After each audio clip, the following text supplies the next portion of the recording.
வணக்கம். பரபரப்பு மீடியா செய்திகளுக்காக நான் நிரோஷன்.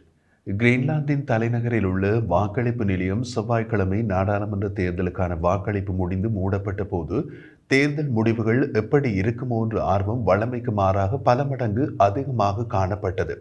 அதற்கு காரணம் இந்த நாடாளுமன்ற தேர்தல் கடந்த தேர்தல்களை விட அவர்களுக்கு முக்கியமானது. மூலோபாய ரீதியில் வைக்கப்பட்ட தேர்தலும் கூட. ஆர்டிக் நாடான கிரீன்லாந்தின் கட்டுப்பாட்டை கைப்பற்றுவதற்கான அமெரிக்க ஜனாதிபதி டொனால்ட் ட்ரம்பின் முயற்சியை எதிர்கொள்ளும் தலைவர்களை தீர்மானிக்கும் தேர்தல் இது. தலைநகர் நோக்கில் உள்ள வாக்குச்சாவடியில் நாள் முழுவதும் பெரும் மக்கள் கூட்டம் அலைமோதியது. வழமைக்கு மாறாக வாக்குரிமை உள்ள அனைவரும் வாக்களிக்க திரண்டு விட்டார்கள். அமெரிக்க ஜனாதிபதி ட்ரம்பை பலமாக எதிர்கொள்ள ஒரு தலைவரை தேர்ந்தெடுக்க அவர்கள் முடிவு செய்துள்ளார்கள். அதிக பணி காரணமாக சோர்வடைந்த வாக்களிப்பு அதிகாரிகள் திட்டமிட்டபடி உள்ளூர் நேரம் இரவு 8 மணிக்கு பின்னரும் வாக்குச்சாவடிகளை நன்றாக திறந்து வைத்து மக்களை வாக்களிக்க அனுமதித்தார்கள். காரணம், வாக்களிக்க திரண்டு வந்து வரிசையில் உள்ள அனைவரும் வாக்களிக்க வாய்ப்பு கிடைத்ததை உறுதி செய்ய மேலதிக நேரம் கொடுக்கப்பட்டது. அதிகாரப்பூர்வமற்ற தேர்தல் முடிவுகள் வரவிருக்கும் மணி நேரங்களில் கிடைக்க வேண்டும். ஆனால் அதிகாரப்பூர்வமான தேர்தல் முடிவுகள் தெரியவர சில வாரங்கள் எடுக்கலாம்.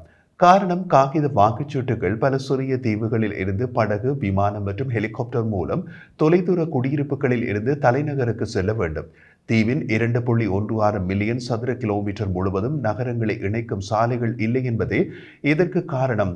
அதற்கு சில வாரங்கள் கால அவகாசம் எடுக்கும். பிரதமர் மூட் பவுரோக் எகிடே கடந்த மாதம் தேர்தலை முன்கூட்டியே நடத்துவது என்ற முடிவை எடுத்தார். கிரீன்லாந்து இதுவரை அனுபவித்த இந்த அச்சுறுத்தலையும் போலல்லாமல் ஒரு மிக தீவிரமான அச்சுறுத்தலை எதிர்கொள்கிறது. அதுதான் டொனால்ட் ட்ரம்ப். இப்படியான நேரத்தில் நாடு ஒன்றுபட வேண்டும், அதற்கு அவசரமாக தேர்தல் வைக்கப்பட வேண்டும் என்று கூறினார்.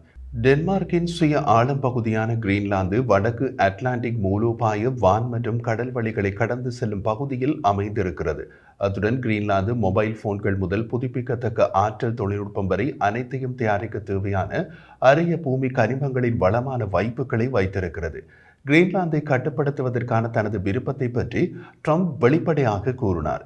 கடந்த வாரம் அமெரிக்க காங்கிரஸின் கூட்டு அமர்வில் அமெரிக்கா அதை ஒரு வழி அல்லது வேறு வழியில் பெறப்போகிறது என்று தான் நினைத்ததாக கூறினார்.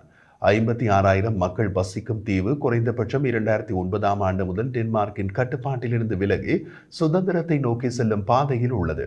சுதந்திரம் அனைவரின் மனதிலும் இருந்தாலும் வாக்குச்சீட்டில் இல்லை. வாக்குகளில் பல கட்சிகளிடையே பிரிந்து விடுவதால் யாருக்கும் அறுதி பெரும்பான்மை கிடைப்பதில்லை. 5 கட்சிகளில் அதிகப்படியான வாக்குகளை பெற்ற கட்சி பெற்ற வாக்கு சதவீதம் 36.6% மட்டுமே.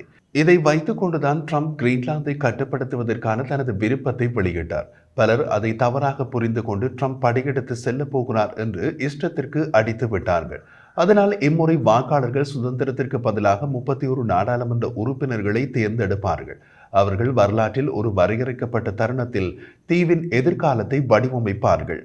கிரீன்லாந்து சுதந்திரத்தை அறிவிக்க வேண்டுமா என்பதுதான் அது. கருத்து கணிப்புகள் சுதந்திரத்திற்கான ஆதரவை காட்டுகின்றன. கிரீன்லாந்தின் தலைநகரான நூக்கில் உள்ள ஒரே வாக்குச்சாவடியில் 11 மணி GMT நேரத்திற்கு தேர்தல் பணியாளர்கள் உற்சாகமாக கதவுகளை திறந்ததால் மக்களின் மனநிலையில் செவ்வாய்க்கிழமை பண்டிகையாக இருந்தது. பெரும்பாலான கிரீன்லாந்தர்கள் சுதந்திரத்தை விரும்புவதாக கருத்து கணிப்புகள் காட்டுகின்றன. நாட்டில் உள்ள பெரும்பாலானவர்கள் அமெரிக்கர்களை பிடிக்கவில்லை என்று கூறுகிறார்கள். உள்ளூர் பிட்டுஃபிக் விண்வெளி தளத்துடன் அவர்கள் வைத்திருக்கும் கசப்பான உறவை சுட்டி காட்டுகிறார்கள். 1951ஆம் ஆண்டு முதல் அமெரிக்க இராணுவ துருப்புகள் நிறுத்தப்பட்டிருந்த துலே விமானப்படை தளம்தான் இப்போது பிட்டுஃபிக் விண்வெளி தளமாக உருமாறி உள்ளது. கிரீன்லாந்து மக்கள் அமெரிக்கர்களாக மாற விரும்பும் எந்த அறிகுறியையும் காட்டவில்லை. ட்ரம்பின் மிகப்பெரிய ரசிகர்கள் சிலர் கூட தங்கள் நாட்டை தாங்களே கட்டுப்படுத்த வேண்டும் என்ற கொள்கையில் ஒட்டிக்கொள்கிறார்கள். அவர்களின் கோஷம் என்னவென்றால், கிரீன்லாந்து வர்த்தகத்திற்காக திறந்திருக்கிறது, ஆனால் விற்பனைக்கு அல்ல. ட்ரம்ப் காரணமாக நிலைமை மாறிவிட்டது என்று சமூக ஜனநாயக சியூமன் கட்சியின் பிரதிநிதி டோரிஸ் ஜென்சன் கூறினார். அவர் எப்போதும் சுதந்திரத்தை ஆதரிப்பதாக கூறினார். எனவே சுதந்திரத்தை விரைவாக பெற வேண்டும் என்று எங்கள் கட்சியில் முடிவு செய்துள்ளோம் என்றார். கிரீன்லாந்தில் ட்ரம்பின் கவனம் சென்றிருப்பது ஜனநாயகத்தின் ஆழமான உள்ளூர் செயல்முறையை மாற்றியுள்ளது. திடீரென்று ஜப்பான் மற்றும் குரோஷியா போன்ற தொலைதூர நாடுகளில் இருந்தெல்லாம் செய்தியாளர்கள் வந்து மக்களிடம் கருத்து கேட்க தொடங்கியுள்ளார்கள். வாக்காளர் சோபியா ரோசன் ட்ரம்புக்கு ஒரு செய்தியை கூறினார். கிரீன்லாந்தை பற்றி பேசுவதை நிறுத்துங்கள்.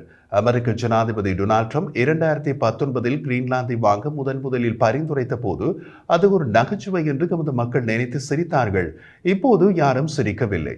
கிரீன்லாந்திற்கும் அமெரிக்காவுக்கும் முன்பு நேர்மறையான உறவு இருந்தது. ட்ரம்பின் கருத்துக்களுக்கு பின் அது எதிர்மறையாக மாறிவிட்டது. ஆனால் அதற்கு நாங்கள் அமெரிக்காவின் ஒரு பகுதியாக இருக்க விரும்புகிறோம் என்று அர்த்தம் அல்ல என்று அவர் அசோசியேட்டட் பிரஸிடம் கூறினார். கிரீன்லாந்தின் எதிர்காலம் அதன் மக்களால் தீர்மானிக்கப்பட வேண்டும் என்றும் அவர் கூறினார். நாங்கள் தான் இங்கு வாழ்கின்றோம்.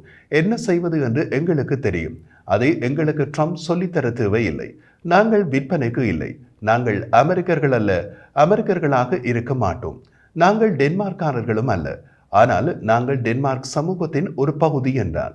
ஆளும் கட்சியான ஐக்கிய அணுவின் கட்சியின் நாடாளுமன்ற உறுப்பினர் பிபாலுக் லிங்கே ட்ரம்பின் ஆர்வத்தின் காரணமாக நம்மில் பெரும்பாலானோர் புத்தாண்டிலிருந்து பயந்திருக்கிறோம் என்று நினைக்கிறேன் என்று கூறினார். எனவே நமது இறையாண்மை கொண்ட தேசத்தை பாதுகாக்க நாங்கள் வேறு தரப்புடன் பலவான பிணைப்பை ஏற்படுத்த முடியுமா என்பதை பார்க்க தொடங்கியுள்ளோம். உண்மையில் ஐரோப்பாவை இப்போது பார்க்கிறோம். ஐரோப்பாவுடன் நாம் பலமான பிணைப்பை ஏற்படுத்த வேண்டும் என்றார். பள்ளியில் பணிபுரியும் அவியாஜா சின்பர்க் கூறிய போது, இந்த தேர்தலுக்கு அனைவரும் குவிந்திருப்பதன் அர்த்தம் விரைவில் ஏதாவது நடக்க வேண்டும் என்பதுதான். ட்ரம்ப் எங்களை தனது அடிமைகள் என்று நினைப்பது எனக்கு ஆச்சரியமாக இருக்கிறது. கிரீன்லாந்தில் அரசியல் வித்தியாசமான தாளத்தை வைத்திருக்கிறது. பிரச்சாரத்தின் போது விவாதங்கள் மிக அரிதாகவே வெப்பமடைகின்றன. ஓசை எழுப்பினால் வெளியே செல்லுமாறு பண்புடன் கேட்டுக் கொள்ளப்பட்டனர். செவ்வாய்க்கிழமை அரசியல் கட்சிகள் நூக் விளையாட்டு அரங்கில் உள்ள வாக்குச்சாவடிக்கு வெளியே கூடாரங்களை அமைத்து சூடான பானங்கள் மற்றும் வெண்ணெயுடன் கிரீன்லாந்தின் கேக் வெட்டி வாக்காளர்களை கவர்ந்தார்கள்.